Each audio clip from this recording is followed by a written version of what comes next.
qu'il est bon notre Seigneur. On peut compter sur lui à chaque instant.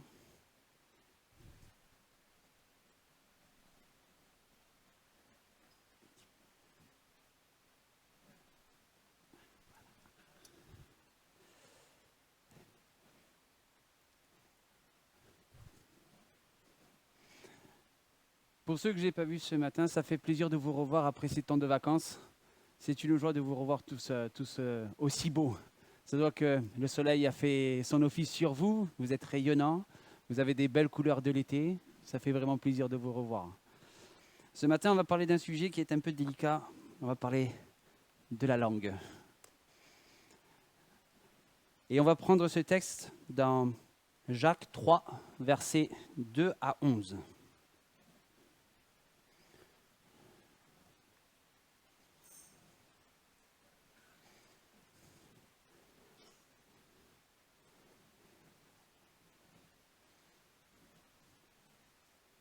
Jacques 3, versets 2 à 11.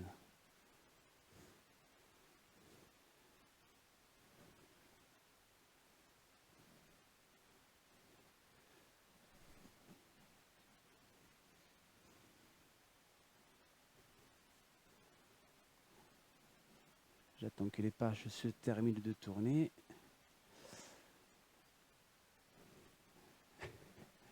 Nous bronchons tous de plusieurs manières. Si quelqu'un ne bronche point en parole, c'est un homme parfait. Entre nous, c'est pas mon cas.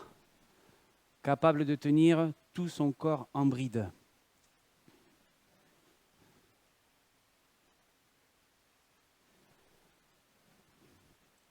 Si nous mettons le mors dans la bouche des chevaux pour qu'ils vous obéissent, nous dirigeons aussi leur corps tout entier. Voici même les navires qui sont si grands et qui, poussés par le vent impétueux, sont dirigés par un très petit gouvernail, au gré du pilote. De même, la langue est un petit membre. Elle se vante de grandes choses. Voici comme un petit feu peut embraser une grande forêt. La langue aussi est un feu. Tout le monde, c'est le monde de l'inquiétude. La langue est placée parmi nos membres, souillant tout le corps et enflammant les cours de la vie, étant elle-même enflammée par la guénène, ou géhenne. Excusez-moi. De la même bouche sortent la bénédiction et la malédiction. Il ne faut pas, mes frères et mes sœurs, qu'il en soit ainsi. La source fait-elle jaillir par la même ouverture l'eau douce et l'eau amère? Un figuier, mes frères, mes sœurs, peut-il produire des olives ou une vigne des figues? De l'eau salée ne peut pas non plus produire de l'eau douce. Amen. C'est vrai que c'est un sujet très délicat, la langue, c'est vrai. Comme Jacques nous l'indique, on peut bénir, on peut encourager, on peut vraiment faire plein de choses avec cette langue, avec ce membre, avec cette bouche. Mais combien de fois, des fois aussi, nous l'utilisons mal? Combien de fois nous, peut-être sans faire exprès, par inadvertance, nous pouvons nous l'utiliser pour accuser un frère, une sœur, pour ne pas faire la volonté du Seigneur aussi. Cela fait quelque temps que nous voyons à travers les différents messages que vous pouvez revoir sur le site. Oui, la langue est un membre et une arme accessible à tous. Vous pouvez l'utiliser de toutes les manières. Vous pouvez en faire ce que vous voulez. Mais qu'il est bon des fois de laisser la place à notre Seigneur de l'utiliser comme lui, bon lui semble. Le Seigneur va vous donner des ordres ou va vous donner envie de faire quelque chose. La première chose, moi c'est ce que je dis à chaque fois. Pourquoi moi, Seigneur? Voilà ce qui sort généralement de ma bouche quand le Seigneur me donne des activités à faire. Pourquoi moi? Il y a quelqu'un de meilleur. Il y a quelqu'un de mieux à côté. Il y a quelqu'un qui est plus grand que moi. Le Seigneur se servira de vous à chaque instant. Mais la première question à se poser, ce n'est pas pourquoi, mais oui, Seigneur, je veux avancer avec toi. Notre langue est là pour vraiment annoncer la parole de Dieu, en toutes circonstances. Elle est là pour nous aider à encourager nos frères et nos sœurs dans la difficulté, à être un élément de bénédiction. Mais si nous laissons la place à l'ennemi, cette langue peut être tout simplement la clé pour arriver à votre cœur. Je m'explique. Ma vie de tous les jours, vous ne la voyez pas, à part mon épouse, forcément, parce que je vis avec elle. Le Seigneur connaît mon cœur. Il connaît toute ma vie, tout ce qui va arriver, tout ce qui est arrivé et tout ce qui arrivera. Vous me connaissez que le dimanche matin. Vous me voyez très beau, très propre sur moi, il n'y a pas de souci, ça se voit. Hein, même, heureusement que j'ai une belle dame qui me prépare mes affaires le matin, parce que sinon je serais en short t-shirt devant vous. Mais ce que je veux dire, c'est que vous me voyez que par apparence. Ce que je vais dire ce matin, prenez-le comme argent comptant si vous voulez, mais je vous vraiment, prenez le temps de relire les paroles de Dieu et de confirmer ce que j'ai à dire. Mais ma langue ne peut être qu'un pourcentage de témoignages que j'ai dans ma vie. Si vous voulez vraiment me connaître, allez voir la personne qui me connaît le mieux, à part le Seigneur forcément, mon épouse. Elle vous dira clairement ce que je suis au quotidien. Ce que je vais vous dire, c'est que ce matin, la langue que vous utilisez le dimanche matin à l'église, elle est peut-être toute jolie, toute belle. Votre cœur peut paraître tout beau, mais quelle est votre valeur la semaine ? Comment votre responsable vous voit tous les jours ? Comment votre mari vous voit ? Comment vos enfants vous voient tous les jours ? Si le dimanche matin, je suis tout beau, tout mignon, est-ce que c'est le cas tous les jours dans ma vie ? Ce que je veux dire, c'est que ce que je veux dire le matin, le dimanche, ici, c'est mon cœur qui va l'amener. Et ce que je vis tous les jours avec le Seigneur, ce sera une facilité à faire ici. Il n'y aura pas de changement, que ce soit au travail ou que ce soit le dimanche matin. Oui, c'est un membre important. La langue, on peut lui dire ce que j'ai envie de lui dire. Mais si le Seigneur travaille avec vous, ça ne peut être qu'un objet de bénédiction. Si le Seigneur vous touche et qu'il vous demande de faire quelque chose, en parlant en son nom, ça ne peut être qu'une bénédiction. En revanche, si le Seigneur ne vous demande pas de parler en son nom, ça peut être catastrophique. Ça peut amener une déstabilisation dans un couple, dans une situation, dans une vie. Et c'est là où on se rend compte que ce membre, si petit comme il est, peut affecter une situation qui n'était pas tout à fait demandée par Dieu. Bon, je sens que je vous ai un peu perdu, mais on va se retrouver. Il n'y a pas de souci. Jacques, vraiment, nous donne l'image de ce cheval. C'est vrai, le cheval, si on ne lui met pas un mors dans la bouche, il fait ce qu'il veut. Mais en même temps, si le cheval, on ne lui met pas des œillères pour lui cadrer sa vision, c'est pareil, c'est catastrophique. J'ai appris cette semaine que tout simplement, c'est pour cela qu'on met des œillères aux chevaux, parce qu'ils ont un champ de vision tellement important qu'il faut refocaliser devant. Mais nous, on est un peu pareil. Je veux dire, notre langue peut dire ce qu'elle veut. On peut lui faire faire ce qu'on veut. Mais si notre vie de tous les jours n'est pas bonne, mes paroles n'auront qu'un sens. Ça sera, comme on l'a entendu ce matin, un super vernis. Je préfère largement qu'on vienne me dire on te voit agir en semaine, c'est pas bon ce que tu fais, repars à zéro, qu'on vienne me caresser dans le sens du poil, hein, selon l'expression. C'est bien, continue comme ça. Je préfère que mon épouse me reprenne de voler parce qu'elle me connaît, que quelqu'un qui ne me connaît pas me dise « c'est bien, continue comme ça ». Un vrai témoignage n'est pas forcément vocal, mais c'est tout ce qui est silencieux. Des gestes vaut mieux que la parole. Le contact avec le Seigneur va vous faire changer tout cela si vous n'êtes pas sur la bonne direction. J'aime Jacques parce que voilà, il nous indique des choses la plus simple. Est-ce qu'une source d'eau salée peut donner de l'eau douce? Essayez. Essayez de rajouter du sel dans de l'eau douce. Vous allez voir ce que ça fait déjà. C'est pas très bon. On sent cette amertume, mais on est pareil. Du moins moi, je prends pour moi. Que le Seigneur me garde de toujours amener de la mauvaise semence. Ça tombe bien, l'image.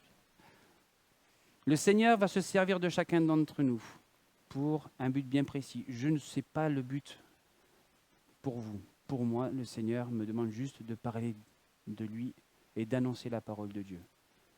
Mais je me dis, si le cœur n'est pas disposé à recevoir cette semence, qu'est-ce que ma bouche va apporter? Directement, déjà, le filtre va détruire ce que le Seigneur va vous donner. Le filtre du cœur va vous amener une difficulté. Si vous ne vivez pas la présence de Dieu tous les jours, comment amener la vie de l'esprit à quelqu'un d'autre qui ne la vit pas au quotidien? Dieu est bon, on l'entend souvent, mais si cette personne, on va prendre un collègue de travail, me voit en train d'insulter mon patron, de voler l'entreprise, comment puis-je amener à cette personne qui ne connaît pas Dieu la vérité? Elle va me prendre de voler, ce qui est normal. Mon témoignage, il est zéro. Mon témoignage n'a rien à voir. Mes belles phrases que je vais sortir, même si je sors de la parole de Dieu, mes belles paroles, c'est que du vent. Mais il faut se dire quand même que, au contact de la parole de Dieu et de sa présence, Dieu change le filtre de nos cœurs. La parole est toujours la même avec le Seigneur. Elle est parfaite, agréable, et sinon on l'accepte. Par contre, c'est nous qui pouvons la modifier, la mettre selon nos envies, la mettre selon notre volonté pour un petit peu la contourner, pour que ça nous plaise un peu. Oui, une phrase qui m'a toujours plu, c'est « pardonne à ton frère et à ta sœur ». Ça, entre nous, combien de fois il faut s'humilier devant vous? C'est vrai, hein? Il n'y a que le Seigneur qui me permet de m'humilier devant vous. Combien de fois, si le Seigneur ne m'avait pas travaillé, soit je prends la porte au plus gentil, soit ça se termine très mal. Mais le Seigneur nous travaille dans ce sens-là. Nous sommes une unité. Nous sommes un corps avec Christ. Nous ne sommes pas tous pareils. Nous n'avons pas tous les mêmes liens, les mêmes envies. Mais grâce au Seigneur Jésus, il nous met tous au même niveau. Le sang de Jésus nous rachète. Et c'est à travers la vision de Dieu que nous pouvons faire élever l'Église. Je m'explique. Je suis loin d'être le meilleur de vous, vraiment. Si je pouvais tous les dimanches me retrouver avec ma petite fille et mon épouse pour écouter la parole de Dieu, ça m'arrangerait, je vous le dis. Mais je me dis que des fois, si le Seigneur se sert de chacun de nous, c'est on veut vous élever. On veut vous mettre un peu plus haut que nous. Moi, je le prends comme ça, je suis que petit. J'ai envie d'être, vous savez, comme une petite souris là. Comme ça, quand on peut prendre la poudre d'escampette, on s'en va. Quelle vieille expression quand même, la poudre d'escampette. Et pour revenir à mes propos, c'est vrai que moi j'ai envie de vous élever ce matin. Que vous puissiez vous voir non pas avec les défauts de chacun, mais que le sang de Jésus recouvre chacune de vos visions pour voir combien l'Église, elle est belle. En discutant avec un frère ce matin, c'est vrai qu'on a des fois, on a tendance, quand ça ne va pas, ou quand il y a un problème, il n'y a pas d'amour. Il n'y a pas d'amour. La phrase est difficile à entendre, mais je me dis que des fois, si moi, il n'y a pas d'amour, c'est que moi, je n'apporte pas assez l'amour avec mon frère et ma sœur. Je ne fais pas ce pas-là. Tout ça vient toujours, on est toujours dans la continuité du langage, toujours dans la simplicité de se dire les choses, toujours parler librement, ne pas avoir d'arrière-pensée, ne pas se dire « je vais lui dire ça pour lui faire plaisir » ou pour avoir quelque chose. Non. Ce qui est génial, c'est que dans l'Église, quand des frères et des sœurs ont de la, comment ça s'appelle, j'ai perdu mon mot, c'est pas grave, ont des nouveaux travaux, on va dire ça comme ça, on se réjouit de voir les frères et sœurs se lever. C'est une grâce par le Seigneur de qualifier des frères et des sœurs. C'est ça qui fait la différence entre l'Église et le monde. Quand vous êtes dans la société, dans une entreprise, et que vous avez des nouvelles responsabilités, combien de personnes vont venir vous voir pour vous dire « c'est bien, continue ». Non. La première chose qu'on entend, qu'est-ce que tu as fait pour les avoir? Tu es un petit peu le chouchou du patron, on te donne des responsabilités. Mais tout ça, ça reste toujours dans le langage. Toujours se dire les choses avec l'esprit. Alors oui, la langue, on peut lui dire tout ce qu'on veut. Mais mon cœur est important.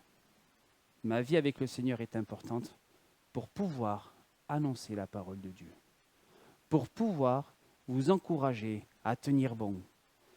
La tempête est là, la tempête viendra, vous êtes en plein dedans. Les membres de l'Église sont là pour vous aider à prier ensemble, à être un élément de soutien supplémentaire dans votre vie.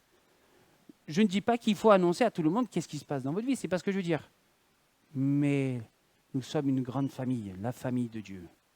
Quand moi, j'ai un problème à la maison, façon de parler.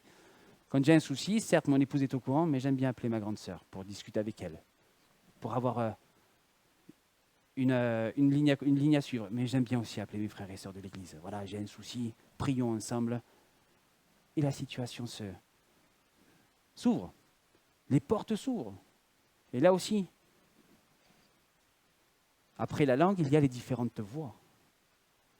On peut tout simplement rester sur la voie que le Seigneur a créée pour chacun d'entre nous. Il va y avoir des portes qui se fermeront ou qui s'ouvriront. Soyons comme Pierre. Si la porte s'ouvre, on y va.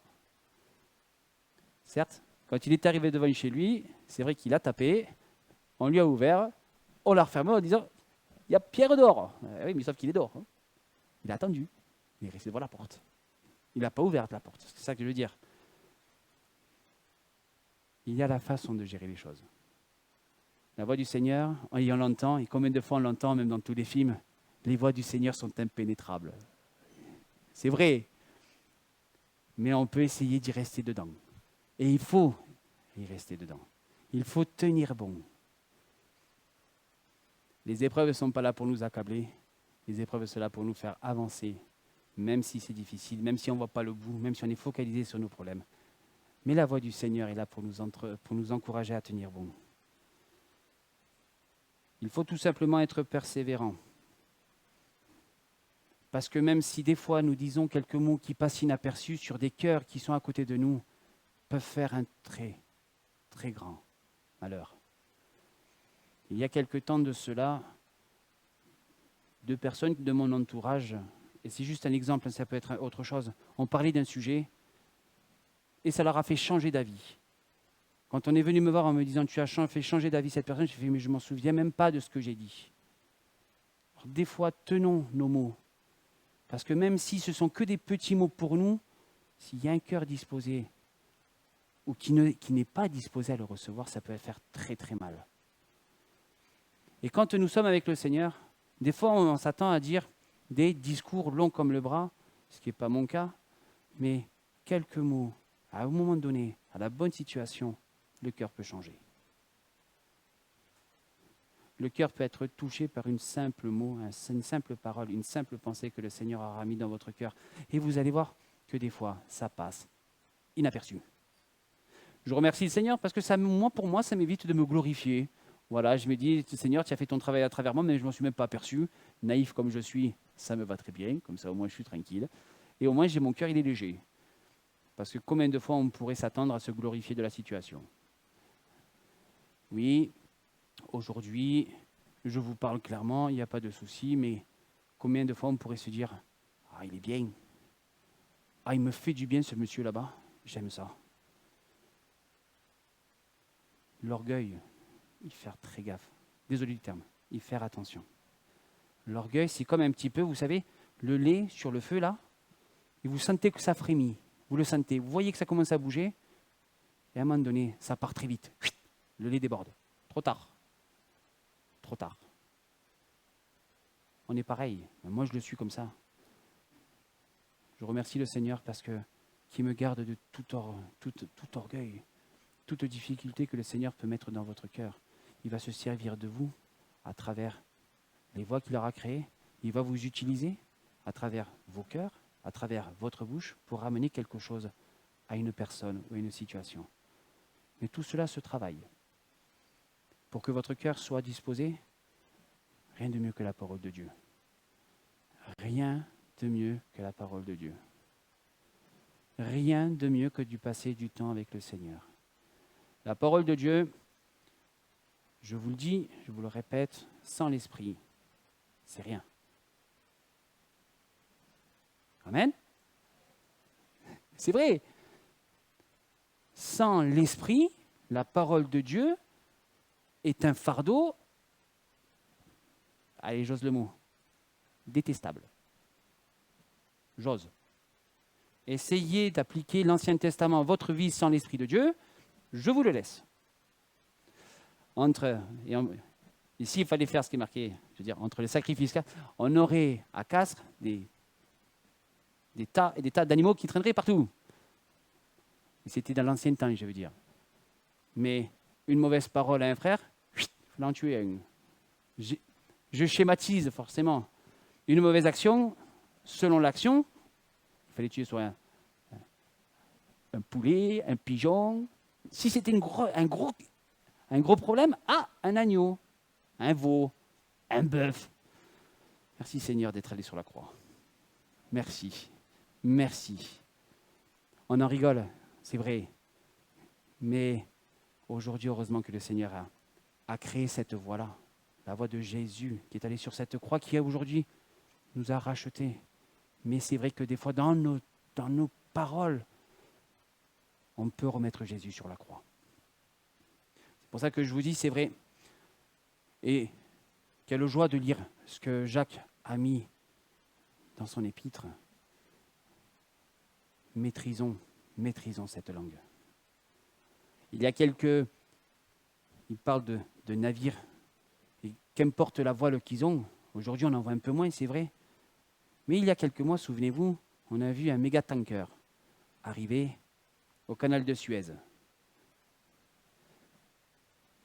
La grandeur du bateau, je ne vous l'explique pas trop, elle est tellement énorme qu'il s'est planté en plein milieu du canal de Suez. Mais c'est vrai que quand ils ont commencé à le travailler, à le sortir, on a vu le gouvernail. Vu la hauteur et la puissance du bateau, on s'attend quand même proportionnellement à un truc énorme. Il est si petit. Je veux dire que la langue que nous avons, à nous de la maîtriser, mais le Seigneur nous aide à faire cela. Alors oui, le pilote du bateau, je ne veux plus que ça soit moi, mais je veux que ça soit le Seigneur dans ma vie. Parce que ça m'évite quand même quelquefois quelques situations un petit peu difficiles, délicates. Je me dis, si on avait toute cette simplicité de dire, Seigneur, tu veux me faire passer par là? D'accord, on y va. Ça évite de rendre des comptes. Je ne sais pas si vous êtes comme moi. Moi, je me dis, si le Seigneur me fait passer par là, ça veut dire que la voie est ouverte, que je peux y aller, et j'aurai pas de compte à rendre. Si j'ai des comptes à rendre, je me dis, c'est bon, le Seigneur, il va m'aider à me les rendre. Parce que c'est le Seigneur qui m'accompagnera là. En attendant, des fois, dans nos langages, dans nos situations, on n'utilise pas forcément la bonne voie. On veut faire la nôtre. Vite. On veut essayer, Seigneur, non, trop dur pour moi. J'ai pas envie d'y aller. Tu as vu, allez, je parle pour moi parce que, vous voyez, il y a l'ordinateur, il faut que je joue avec. Aujourd'hui, il y a la Ligue 1, la Ligue 2 qui a recommencé. Tu as vu, il y a le foot à la télé.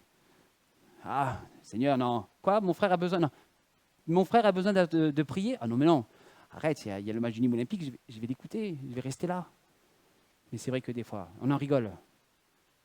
Mais il m'est arrivé de le faire comme ça. Et là, je me dis, Seigneur, c'est pas bon. C'est pas bon parce que le filtre que tu as mis dans mon cœur, il a déjà changé. Mais avec l'Esprit de Dieu, des passions qui nous animaient, des passions, et vous mettez, comme je vous le dis, ce que vous voulez devant, que ce soit l'argent, tout ça, c'est vos passions devant. Le Seigneur nous en a libérés. Et je dis bien libérés. Et s'il en reste, continuons ce combat. Parce que les chaînes peuvent être tellement puissantes. Les chaînes du péché peuvent être tellement profondes que des fois, il en faut du temps pour que cela change. Mais sur une simple parole du Seigneur, qu'importe la chaîne qui vous entoure, elle peut tomber. Ça va? Je ne vous ai pas accablé ce matin? Je ne vous ai pas perdu? On est toujours bon? Mais c'est vrai. C'est vrai que des fois, on rentre dans l'église avec un fardeau aussi gros que l'église. On dit, Seigneur, je te le laisse à la croix. je passe la porte, bizarrement le fardeau, la ligne est à la croix, il suit. Parce qu'on n'a pas fait le choix de s'en séparer. Il faut tenir bon avec le Seigneur. Non pas pour nous faire plaisir ou pour me faire plaisir, ça n'a pas de sens. Faire plaisir à quelqu'un. Il y a quelques années de cela, j'ai fait plaisir à quelqu'un pour arrêter de fumer. Ça n'a jamais marché. Par contre, j'ai demandé au Seigneur, Seigneur, aide-moi. Pam, ça a marché du premier coup. Mais je veux dire, gardons cette simplicité avec Dieu. Seigneur, tu as tout accompli. Dans ma voie, Seigneur mon Dieu, je te le donne, mon péché. Je te le laisse. Ne le reprends pas. Laisse-le. Oublie-le même. Et tu verras que tu pourras sauter plus haut. Tu verras que le poids que tu avais là disparu, tu pourras aller encore plus loin avec le Seigneur. Alors oui, nos paroles ont un impact. Nos mots ont un impact qu'on dit chaque jour. Nos promesses qu'on dit au Seigneur ont un impact. J'ai oublié le nom de ce personnage dans la parole de Dieu, mais vous allez me le retrouver. Un homme avait fait une promesse. Il a dit, si Seigneur, tu m'accordes cette victoire, la première personne que je croise, je te la sacrifie. Jephthé. Malheureusement, quand il est arrivé chez lui, la première personne qu'il a croisée, sa fille. Qu'est-ce qu'on fait? Qu'est-ce qu'on fait? Alors oui, on peut dire des mots quand la situation est dure, délicate, qu'il y a des problèmes, mais on peut faire autant de bêtises que quand tout va bien. Quand c'est l'euphorie, quand on est tout heureux, quand on veut faire des promesses à tout va. Oui, je vais faire ça pour toi, ça pour toi. À la fin, le Seigneur, il attend toujours. Toujours rester humble. Si vous avez 2 mots, vraiment 2 mots à retenir ce matin, humble et s'humilier. Parce que nos mots n'ont pas de valeur des fois pour nous, mais ont une très grande valeur pour Dieu. Oui, Seigneur, tu vois ma maison, je te la donne. Et quand il faut la donner, il n'y a plus personne. Attends, je remets des... Mais je ne t'ai pas dit ça comme ça. Tu as vu les petites lignes en bas du contrat? Tu les as lues? Donc je la garde pour moi. C'est la mienne, c'est mon trésor, c'est mon précieux.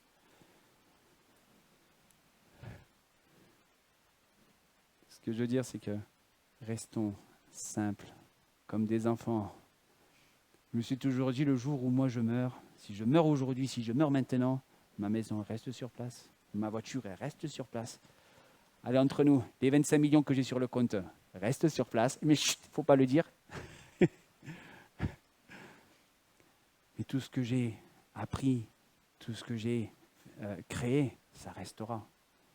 En revanche, je me dis, Seigneur, ma vie qui m'appartenait, si aujourd'hui je la perds, je m'engage avec toi.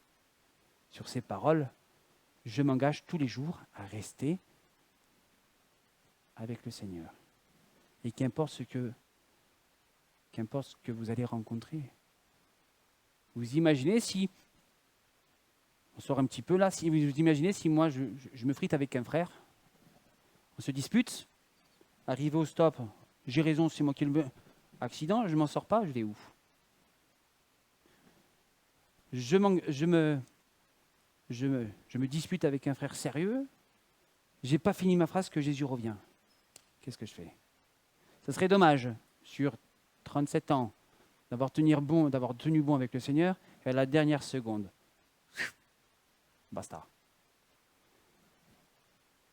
Je ne dis pas que le Seigneur va rentrer maintenant. Je vous dis qu'il faut vraiment se tenir prêt, maintenant, à la moindre occasion de chute, Seigneur, pardon. Et si vous avez chuté avec un frère, Seigneur, pardon, mais mon frère, je te demande pardon. Parce que c'est vrai qu'il est plus simple de demander pardon au Seigneur, des fois, excusez-moi du terme, mais même s'il est là, il n'est pas physiquement là. Le Seigneur vous pardonnera, il n'y a pas de problème, mais si vous avez un problème avec votre frère ou votre sœur, allez-y, parlez-lui. Et là, la langue a un pouvoir. Parce que à travers, le Seigneur vous fera parler et vous dira de dire pardon à votre frère et votre sœur. Tout se résume à ça. Tout se résume à un moyen de communication avec les gens qui nous entourent. Mais le pilote, ce n'est pas nous, c'est le Seigneur. C'est le Seigneur qui doit conduire notre vie.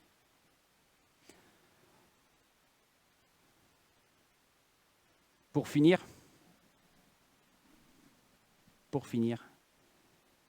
avancer avec Dieu va vous procurer des changements.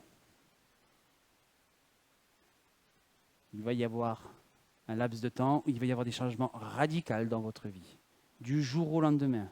Et là, vous pouvez demander à la personne avec qui vous vivez ou à vos parents, vous allez voir que les changements, ils vont vous les dire. Il n'y aura même pas besoin de dire « est-ce que j'ai changé ?» Ils vont venir voir « vous avez changé » ou « tu as changé ». Tu es différent. Dans vos choix, dans votre vie de tous les jours, dans votre vie professionnelle, dans votre comportement, votre témoignage sera radicalement différent. Mais il faut tenir bon, toujours avec le Seigneur. C'est vrai qu'il peut y avoir, en passant avec le Seigneur, des gens qui vont rentrer et qui sortiront de votre vie. Je parle surtout pour les jeunes, parce que nous, aujourd'hui, notre vie, elle commence à l'âge que nous avons, mais j'ai l'impression d'être une personne âgée, c'est pas ce que je veux dire, mais vous allez avoir dans vos vies des amis qui vont rentrer, des amis qui vont sortir. Mais ça, c'est pas grave. Il y a 10 ans de cela, quelques jours avant de me baptiser, mon pasteur m'a dit « Oui, tu te retrouves tout seul. Oui, il n'y a personne, il n'y a pas d'amis qui t'entourent. Tous tes amis que tu as vus sont partis, mais le Seigneur est avec toi. » Au début, je remercie Jérémy Matina parce que c'est lui qui m'avait dit ça. Aujourd'hui, je le comprends. Mais vous auriez vu ma tête il y a une dizaine, une quinzaine d'années, même plus que ça maintenant, parce que quand je me suis baptisé, qui m'a dit ça, je n'ai pas compris. J'avais des amis, ils sont partis parce que je crois au Dieu sauveur. Là, tu te dis, mais c'est pas logique. Et si en disant la parole de Dieu et en regardant avec l'œil de l'Esprit de Dieu qui nous conduit, vous allez voir que des fois vous vous retrouvez bien seul dans certaines situations. Et il est bon de se retrouver seul. Pour tout simplement de se raccrocher à Dieu et ne pas de se raccrocher à des gens.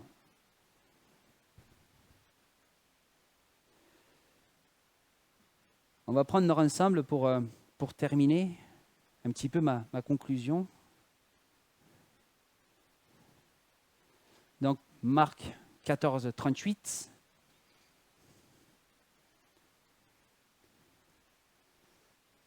C'est Jésus qui nous le dit, tout simplement. Marc 14, 38. Veillez, priez. Ah, il y a encore des pages qui se tournent. Je vous demande pardon. Veillez, priez, afin que vous ne tombiez pas en tentation. L'esprit, mettez la parole si vous préférez, est bien disposé. Non, hop là. L'esprit est bien disposé, mais la chair est faible. La chair, vous mettez ce que vous voulez. La parole que vous allez dire, elle peut vous amener là où vous allez avoir des difficultés. Restez tout simplement dans la parole de Dieu. Nos mots peuvent peser lourd. Soyons vrais avec lui. Soyons vivants avec le Seigneur. Et laissons-nous conduire. Et nous allons prendre 1 Jean 2, 15 à 17.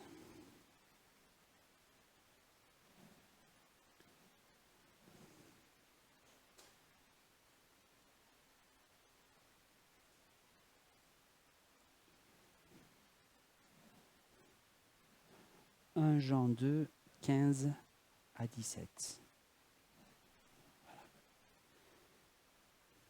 N'aimez point le monde, ni les choses qui sont dans le monde. Si quelqu'un aime le monde, l'amour de Dieu n'est point en lui. Car tout ce qui est dans le monde, la convoitise de la chair, la convoitise des yeux et l'orgueil de la vie, ne vient point du Père, mais vient du monde.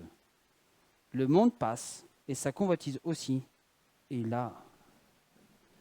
Mais celui qui fait la volonté de Dieu demeure éternellement. Dieu va vous donner toutes les pistes, va vous donner le plan à suivre, mais il faut le suivre. Il faut vraiment être conduit par le Seigneur. Non pas pour nous faire plaisir, mais pour que le royaume, ici-bas, de l'Éternel, avance en son temps. Alors oui, le combat est loin d'être terminé, Pour certains, il commence, pour d'autres, il continue.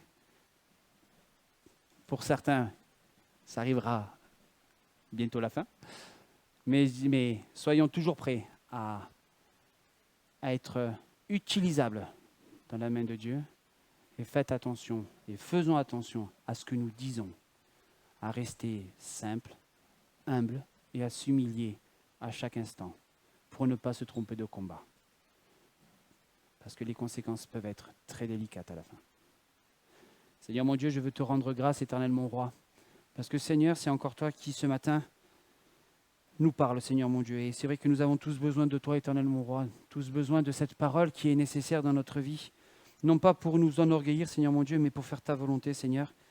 Et Seigneur, merci parce que ton peuple ce matin a soif de toi, Seigneur mon roi. Seigneur mon Dieu, merci pour ton esprit qui nous dirige chaque matin. Ton esprit qui nous fait du bien à travers ta parole, Seigneur mon Dieu. Ton esprit qui nous enrichit, Seigneur mon Dieu. Et merci parce que si nous sommes vivants, c'est parce que tu es allé sur cette croix. Ce matin, Seigneur mon Dieu, reçois la louange et l'adoration de ton peuple, Seigneur. Sois glorifié, sois béni, qu'importe les situations. Et même si les situations sont difficiles, sois élevé dans ces moments, Seigneur mon Dieu. Merci pour mes frères et sœurs ce matin. Merci pour ceux qui vont écouter ce message, Seigneur mon Dieu. Et sois éternellement béni. Amen.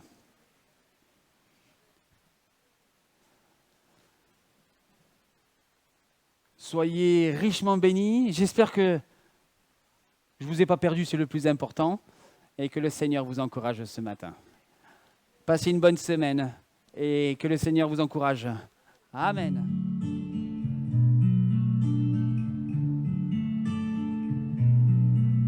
Well, I heard there was a Savior called.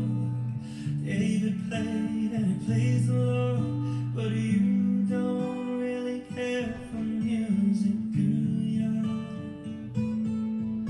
Well, it goes like this: the fourth, the fifth.